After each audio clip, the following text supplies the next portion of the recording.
बिस्मिल्लाहिर्रहमानिर्रहीम। आज का जो हमारा टॉपिक है ये है important points for interest on drawing.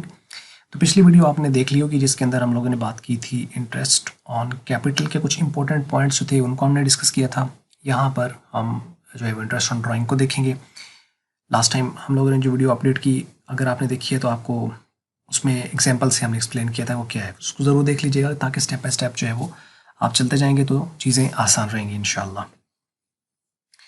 तो इसमें देखिए जी, पहला जो पॉइंट है इसके अंदर, in case of absence of partnership agreement no interest on drawing is allowed.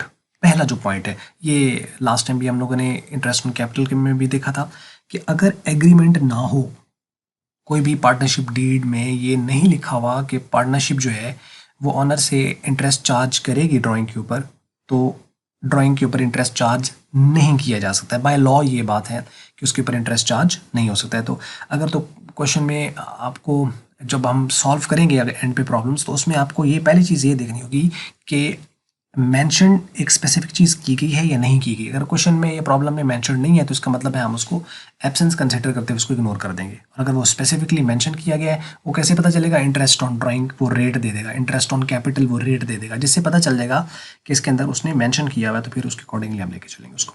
तो ये पहला पॉइंट हो गया। दूसरी चीज़ है, interest on drawing is charged at fixed rate from the date of each drawing to the date the accounts are closed. मतलब जो इंटरेस्ट ऑन ड्राइंग है ये एक फिक्स्ड रेट के ऊपर चार्ज होगा। फिक्स्ड रेट कोई भी हो सकता है, जैसे कि 2%, 3%, 5%, 8%, कोई भी उसका रेट ऑफ इंटरेस्ट होगा, ये फिक्स्ड रहेगा।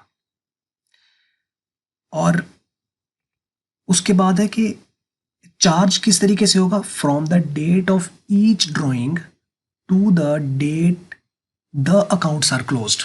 मतलब कि जब से पैसे पार्टनर ने बिजनेस से निकलवाए उससे लेकर आपके अकाउंट जहाँ पे क्लोज होते हैं। अब नॉर्मली आप समझ लीजिए कि जैसे हमारा जो फिस्कल ईयर है वो 1 जनवरी यानी 1 जनवरी से स्टार्ट होता है और एंड होता है 31 दिसंबर पे जाके। तो अब अगर मालिक ने पैसे निकलवाए हैं, टोटल उसकी जो ड्राइंग हुई है, मतलब साल में उसने एक ही बार की है, वो फ़र्ज़ कर लेते हैं कि उसने की है 30 सितंबर को। तो अब हमारे अकाउंट्स क्लोज हो रहे हैं 31 दिसंबर को। तो 30 सितंबर से ऑनवर्ड 31 दिसंबर तक का जो ड्यूरेशन है इसके ऊपर ड्राइंग पे इंटरेस्ट चार्ज होगा। मतलब कि 30 सितंबर गुजर गया तो उसके बाद नेक्स्ट यानी अक्टूबर, नवंबर, दिसंबर, तो कितने मंथ्स बनेंगे? 3 मंथ्स। तो 3 मंथ्स का इंटरेस्ट चार्ज होगा किस रेट के ऊपर? फिक्स्ड रेट ऑफ इंटरेस्ट के ऊपर, जो उसने क्वेश्चन में आपको मेंशन किया होगा, जैसे 5% है, 3% है, जो भी है। तो अमाउंट भी वो दे देगा ड्राइंग की, उसको हम जो भी रेट होगा उससे मल्टीप्लाई कर देंगे। और अगर 3 मंथ्स बन रहे हैं तो 3/12 कर देंगे, 6 मंथ्स बन रहे हैं तो 6/12 कर देंगे। ये इसकी कैलकुलेशन, यानी इंटरेस्ट कैलकुलेट उसी तरीके से होता है। वो अलग बात है कि हम उसको एक बार हम कैलकुलेट कर रहे हैं इंटरेस्ट ऑन कैपिटल, तो दूसरी बार हम इंटरेस्ट ऑन ड्राइंग कर रहे हैं।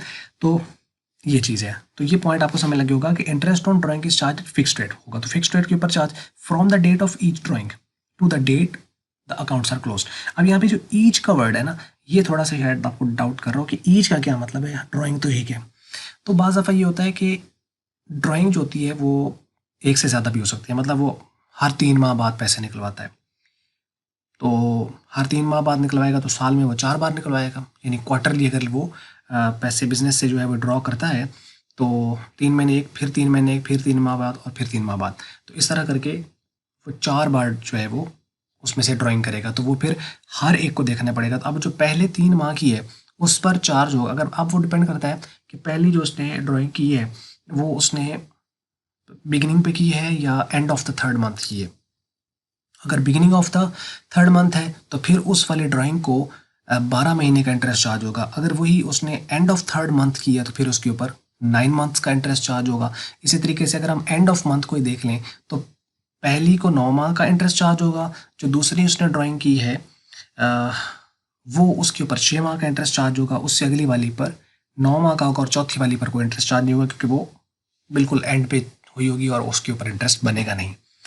तो इसके ना अब आप पॉइंट्स सुन लीजिए, क्योंकि ये जो वीडियो है स्पेसिफिकली ये सिर्फ इन पॉइंट्स को डिस्कस किया गया है। इसकी एग्जांपल कराऊंगा बाकायदा मैं, उसमें आपको ये सारी चीज़ एक्सप्लेन कर दूंगा। तो इसलिए इस चीज़ का मत देखिए कि यहाँ पे वो कैसे हो रही है, कैलकुलेशंस क्या है, कैलकुलेशंस आएंगी। सिर्फ इन पॉइंट्स को समझ लीजिए। इन पॉइंट्स को अगर आपने अंडरस्टैंड कर लिया तो बाकी चीज़ आसान हो जाएगी। वो प्रॉब्लम नहीं है हमें उसको मतलब उसको सॉल्व करना हमारे लिए मसला नहीं होगा, तो इसलिए वो बेफिक्र रही है वहाँ पर।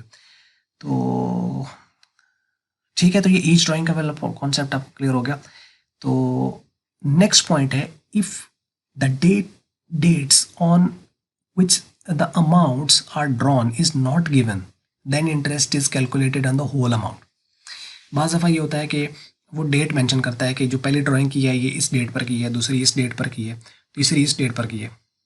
तो इस तरह करके जितनी भी ड्राइंग्स हैं तो उसकी डेट मेंशन होती है, तो हम उसके अकॉर्डिंगली इंटरेस्ट कैलकुलेट कर लेते हैं, जैसा कि मैंने इस पॉइंट में बताया। बाज़ दफ़ा ये होता है कि वो ड्राइंग एक दे देता है कि ये ड्राइंग हुई है, और उसमें उसने डेट नहीं बताई कि ड्रॉ उसने किए कब है। अब हम उसके ऊपर इंटरेस्ट कैसे चार्ज करेंगे? तो उसके लिए अजम्पशन हम लेंगे कि उसको हम पूरे साल की ड्राइंग कंसिडर करेंगे। अज्यूम हम ये करेंगे कि ये पूरे साल की ड्राइंग है और ये शुरू में की गई थी, तो उसके ऊपर 12 मंथ का इंटरेस्ट है, वो हम कैलकुलेट कर लेंगे। तो ये पॉइंट समझ लग गया कि अगर डेट मेंशन न करे तो पूरे साल की ड्राइंग लेंगे, और अगर वो डेट मेंशन करता है तो उस डेट से लेकर जहाँ पे अकाउंट्स क्लोज होते हैं उस तक कैलकुलेट करेंगे। अगर एक है तो फिर उसके अकॉर्डिंगली, अगर एक से ज़्यादा है तो फिर उस तरह करके डेट वाइज उसको हम सेग्रीगेट करते चले जाएंगे। अब 3 नीचे पॉइंट हैं बहुत इंपॉर्टेंट, और ये आगे क्वेश्चंस में हमें यूज़ करने होंगे, लिहाजा इनको अच्छी तरीके से आप देख लीजिए। पॉइंट है कि इन case of regular interval, regular interval का मतलब है कि वो ड्राइंग करता है एक रेगुलर इंटरवल के ऊपर, मतलब कि एक महीने निकलवाई, अगले महीने फिर निकलवा ली, अगले महीने फिर निकलवा ली, नेक्स्ट मंथ फिर निकलवा ली, इस तरह करके, तो उसे हम कहेंगे रेगुलर इंटरवल के ऊपर। If drawings are made at the beginning of each month, अगर हम मंथ को कंसिडर कर लेते हैं, ये जरूरी नहीं है कि मंथ हो, ये क्वार्टरली हो सकता है, ये सेमी एनुअली हो सकता है, ये वीकली हो सकता है, डिपेंड्स, लेकिन नॉर्मली हम मंथ को लेते हैं, तो इसलिए यहाँ पे लिखा, अब यहाँ पे होना चाहिए था बिगिनिंग ऑफ ईच पीरियड। तो पीरियड में वीक हो सकता है, मंथ हो सकता है, क्वार्टरली हो सकता है, सेमी एनुअल हो सकता है, तो कोई भी हो सकता है। लेकिन चलिए हम मंथ को अगर हम देखें तो वो बनेगा in case of regular interval if drawings are made at the beginning of each month. अगर हम ये कहते हैं कि हर महीने के शुरू में ड्राइंग आ जाती है, जो ड्राइंग है वो हर मंथ के स्टार्ट पे जो है वो ड्रॉ कर रहा है, तो interest should be calculated on the whole amount for 6/1/2 months. कि अगर वो हर महीने के शुरू में ड्रॉ कर रहा है तो interest should be calculated on the whole amount for 6.5 month. अब ये आपको डाउट क्रिएट करेगा 6.5 मंथ क्यों कम कैलकुलेट करें, इसके पीछे लॉजिक क्या है?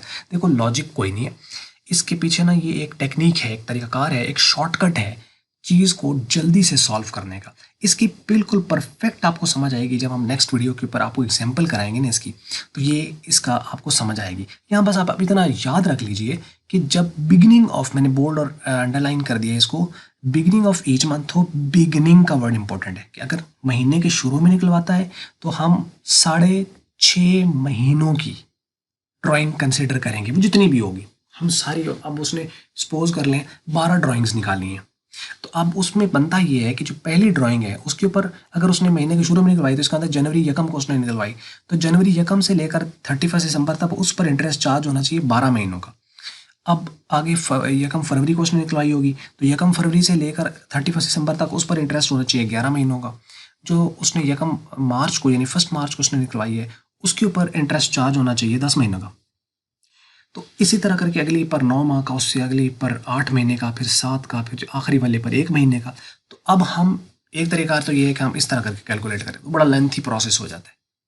तो उसके लिए शॉर्टकट ये है कि हम सारी ड्राइंग को सम अप करके उसके अकॉर्डिंगली हम उसको 6.5 मंथ का, ये एक शॉर्टकट है, 6.5 मंथ का कैलकुलेट करके हम जो भी रेट दिया गया होगा उसके साथ मल्टीप्लाई करके निकाल लेंगे, तो पूरी की पूरी ड्राइंग का इंटरेस्ट आ जाएगा। तो इसलिए इसके पीछे लॉजिक आप ना समझें, बल्कि इसको आप समझें कि एक शॉर्टकट वे है कि अगर बिगिनिंग ऑफ ईच मंथ हो तो हमने 6.5 मंथ की जो इंटरेस्ट है ड्राइंग के ऊपर वो लेना है, बिगिनिंग ऑफ मंथ और 6.5 months, beginning of month 6.5 months.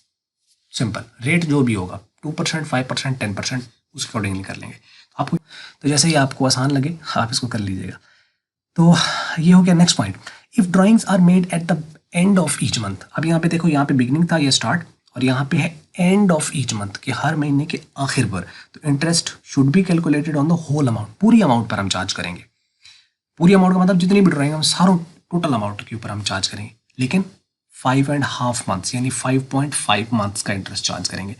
अगर बिगिनिंग हो तो 6.5, अगर एंड हो तो 5.5। अब सवाल यहाँ पे एक पैदा ये होता है कि हम इसका कॉन्सेप्ट तो चलो छोड़ दीजिए, लेकिन एक चीज़ आपने देख लेनी है कि जो है ना, इसको मिक्स नहीं होना चाहिए। अब वो मिक्स होने के लिए आसान तरीका है। देखो, अगर साल के वो शुरू में निकलवाएगा तो पूरे हर हर ड्राइंग के ऊपर इंटरेस्ट आना है, यानी जनवरी वाली पे भी आएगा, फरवरी वाली पे भी आएगा, मार्च वाली, अप्रैल ऑनवर्ड दिसंबर तक सारी के ऊपर आएगा। तो उसका टाइम पीरियड ज़्यादा बनेगा, तो जब ज़्यादा बनेगा तो वहाँ 6.5 है। तो इसलिए बिगिनिंग में यानी अगर आप शुरू में निकलवा लोगे तो उसका भी 1 महीने का इंटरेस्ट आएगा, लेकिन अगर आपने महीने के एंड पे निकलवाया तो 1 महीना तो गुजर गया ना, जनवरी तो गुजर गया। सपोज आप जनवरी के एंड पे निकलवाते हो तो जनवरी पे तो उसका कोई इंटरेस्ट चार्ज नहीं होगा। फिर जनवरी के एंड पे आया तो इसका अंदर फरवरी का महीना काउंट होगा, फरवरी का महीना, मार्च का, इस ऑनवर्ड, तो इसका मतलब 11 माह का इंटरेस्ट आएगा, 12 का नहीं आएगा। तो 1 महीना तो बीच में निकल गया। तो इसलिए चूंकि 1 महीना कम हो गया है, तो इसलिए यहाँ पे भी आप इसको याद रख सकते हो कि अगर एंड हो तो कम है और बिगिनिंग हो तो ज़्यादा है। एंड हो तो कम है, बिगिनिंग हो तो ज़्यादा है। ठीक है, तो यहाँ पे 6.5 माह का, यहाँ पे 5.5 मंथ का लेंगे। कैसे, क्यों, कब, हम इसको देख लेंगे।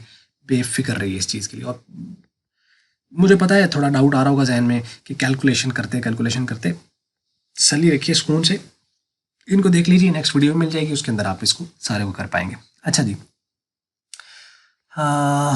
नेक्स्ट चीज़ है, if drawings are made at the middle of each month, यानी कोई महीने के कोई वस्त में, दरमियान में कोई निकाल आते हैं, 14 तारीख को, 15 तारीख को, 13 तारीख को, इस तरह करके कोई डेट आ जाती है, 16 तारीख को, इस तरह कोई डेट आ जाती है दरमियान में, तो उसको हम middle of the month consider. और मिडल ऑफ द मंथ जरूर ये याद रखिएगा कि इसका एग्जैक्ट मतलब ये नहीं है कि 15 दिन मिडल होते हैं, क्योंकि जो जैसे फरवरी है वो 28 का भी आ जाता है, 29 का भी आ जाता है, तो उसका मिडल क्या बनेगा। तो इस तरीके जो 31 दिनों के होते हैं उसका मिडल फिर क्या बनेगा। ठीक है, तो 15 तो हम चले कह देते हैं ना कि 30 का है तो चलो उसका हाफ कर लेते 15। तो इसलिए आपने देख लेना है कि अगर कोई डेट वो करता है कि 13 तारीख, 14 तारीख, 15 तारीख, 16 तारीख, इस तरह करके कोई आ जाती है डेट, तो उसको हम मिडल कंसिडर करते हैं। तो उसके आगे पीछे भी और भी डेट्स हैं, उनका फिर हमें देखना पड़ता है कि अब इसके हमें मिडल में लेके आना है या बिगनिंग में लेके आना है। नॉर्मली हम ये कहते हैं अगर एक वीक गुजर जाता है तो उसके बाद नॉर्मली हम उसको मिडल कंसिडर करते हैं, और लास्ट वीक में अगर ड्राइंग हो रही हो तो उसको फिर कुछ एंड पे कंसिडर कर लेते हैं कि ये एंड ऑफ द मंथ है, इसको स्किप कर दीजिए लास्ट वीक वाले को। जैसे इधर से फर्स्ट वीक को इग्नोर कर दिया, इधर से लास्ट वीक को इग्नोर कर दिया, तो दरमियान में 2 जो वीक आते हैं, नॉर्मली 4 वीक्स का मंथ कंसिडर किया, दरमियान में जो वीक्स आएंगे जैसे दूसरा वीक और तीसरा वीक, उसके दरमियान में जो भी डेट आती है उसको हम मिडल कंसिडर करते हैं। ये कॉन्सेप्ट मैंने बताया आपको। तो खैर, मिडल ऑफ द मंथ अगर आ जाता है तो उसमें जो इंटरेस्ट कैलकुलेट होगा वो 6 मंथ का कैलकुलेट होगा होल अमाउंट के ऊपर। तो बस 3 पॉइंट्स हो गए। अगर मिडल आ जाए तो 6 मंथ का इंटरेस्ट कैलकुलेट करेंगे पूरी अमाउंट पर, अगर बिगिनिंग आ जाए तो 6.5 मंथ का कैलकुलेट करेंगे, अगर एंड आ जाए तो 5.5 मंथ का कैलकुलेट करेंगे। डन। तो ये 3 पॉइंट्स हैं। तो उसके बाद एंट्रीज की एंट्री क्या होती है, बस उसी के 2 पॉइंट्स हैं। The amount of the interest is debited to partners capital account या partners drawing account. Partner capital account को डेबिट करेंगे या पार्टनर्स ड्राइंग अकाउंट। अब कुछ लोग पार्टनर्स ड्राइंग अकाउंट करते हैं और अल्टीमेटली ड्राइंग अकाउंट फिर जाके पार्टनर्स कैपिटल अकाउंट में जो है वो जो कि कॉन्ट्रा है उसका, तो उसमें जाके हो जाता है एडजस्ट, तो इसलिए वहाँ पे ड्राइंग लिख देते हैं। हम नॉर्मली पार्टनर अकाउंट ही डेबिट करेंगे। अब पार्टनर अकाउंट का डेबिट होना इंटरेस्ट के केस में क्यों, क्योंकि ये चीज़ अगर याद रखनी हो कि अकाउंट डेबिट हो रहा है क्रेडिट हो रहा है, उसमें देखा जाता है कि फ़ायदा किसका, नुकसान किसका। और फिर वही कॉन्सेप्ट है कि बिजनेस और है, मालिक और है, बिजनेस का फ़ायदा है या नुकसान है। तो इंटरेस्ट ऑन ड्राइंग, सोचिए किसका फ़ायदा है किसका नुकसान। इंटरेस्ट ऑन ड्राइंग कि बिजनेस से पैसे निकलवा रहा है मालिक, तो जब वो बिजनेस से पैसे निकलवाएगा तो बिजनेस उसके ऊपर इंटरेस्ट चार्ज करेगा ताकि उसकी ड्राइंग को डिस्करेज किया जा सके। अब जब बिजनेस उसके ऊपर इंटरेस्ट चार्ज करेगा तो जो चार्ज करता है फायदा उसी को होता है। इसका मतलब ये बिजनेस का फायदा है और नुकसान किसका है? मालिक का, उसको पे करने पड़ेंगे। तो इसका मतलब है ऑनर यानी पार्टनर उसका नुकसान और बिजनेस उसका फायदा। तो चूंकि बिजनेस का फायदा है तो इसका मतलब है बिजनेस का ये रेवेन्यू है, इंटरेस्ट ऑन ड्राइंग। तो जो रेवेन्यू होते हैं वो क्रेडिट होते हैं। तो इसका मतलब इंटरेस्ट ऑन ड्राइंग तो होगा क्रेडिट। और चूंकि मालिक का नुकसान है तो मालिक का नुकसान हम फायदा हो तो उसका भी उसका अकाउंट में एडजस्ट करते हैं। उसको फायदा हो तो भी उसके अकाउंट में एडजस्ट, नुकसान हो तब भी उसके अकाउंट में एडजस्ट। चूंकि उसका नुकसान है तो उस केस में उसका अकाउंट कम करते हैं। तो मालिक अकाउंट कम करने के लिए उसका कैपिटल कम करेंगे। तो कैपिटल कम हो तो वो डेबिट होता है। तो कॉन्सेप्ट समझ आ गया होगा आपको। तो पार्टनर का जो कैपिटल अकाउंट है वो डेबिट हो जाएगा, पार्टनर्स कैपिटल अकाउंट वो डेबिट हो जाएगा। और क्रेडिट कौन हो जाएगा यहाँ पर? Interest on drawing. तो ये अब आपको समझ लग जाएगा कि the amount of the interest is debited to partners capital account, या ये वाला भी आप कर सकते हो, and is credited to the interest on drawing account. और ये जो इंटरेस्ट ऑन ड्राइंग है ये बाद में क्लोज हो जाता है जाके, जैसे कि हमने इंटरेस्ट ऑन कैपिटल में भी देखा था। तो चूंकि ये रेवेन्यू है तो ये क्लोज हो जाएगा जाके दूसरे अकाउंट के अंदर जाके।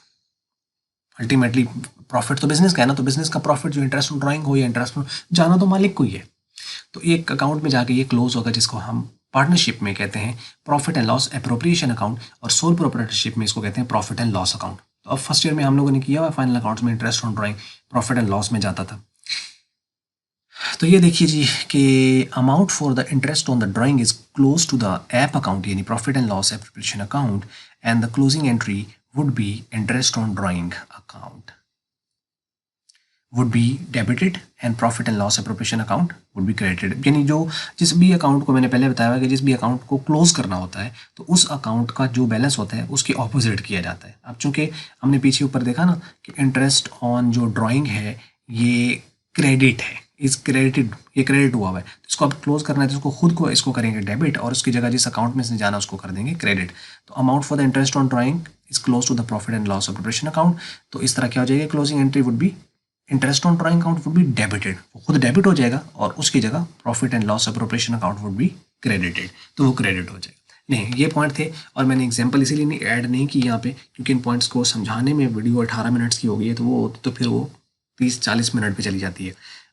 मुझे लगता है कि थोड़ा सा शायद एक्सप्लेन करने की ज़रूरत होती है। मैं थोड़ा पता नहीं सुस्ती है मेरे में या जो भी है, मेरे से इतना ज़्यादा रफ्तार में बोलता हूँ हालांकि मैं, लेकिन फिर भी वो चीज़ें ना स्किप हो जाती हैं क्योंकि वीडियो में मुझे पता नहीं चल रहा होता कि अगले वाला सामने सामने पढ़ाना और स्क्रीन पे पढ़ाना बड़ा फ़र्क है।